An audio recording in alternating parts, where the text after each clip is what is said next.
تبارك الذي بيده الملك وهو على كل شيء قدير الذي خلق الموت والحياة ليبلوكم أيكم أحسن عملا وهو العزيز الغفور.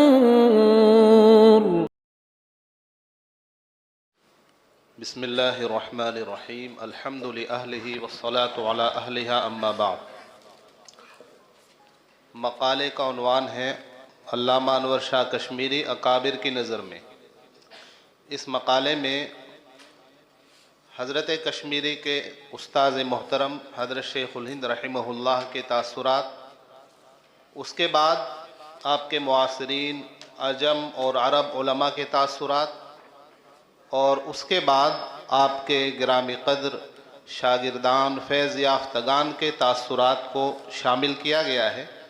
ظاہر ہے کہ ان کو پڑھنے کا وقت نہیں ہے، صرف آپ کے نامور شاگرد علامہ یوسف بنوری رحمۃ اللہ علیہ کا ایک اقتباس نقل کر کے بات ختم کروں گا.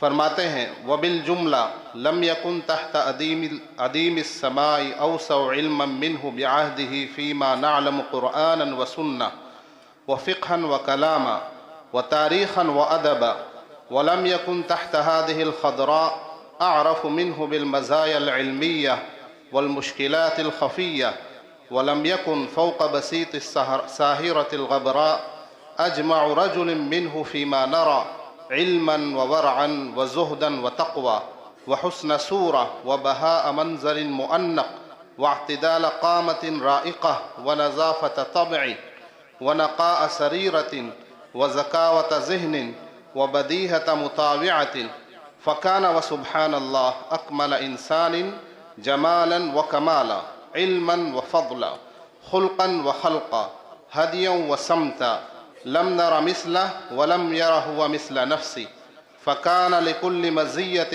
باهرة زعيمها ولكل كلمة زاهرة حكيمها وظهيرها، فكان رحمه الله آية وغاية، لم يكن واحدا بل أمة، لولا بدائع صنع الله ما نبتت تلك الفضائل في عظم ولا عصب.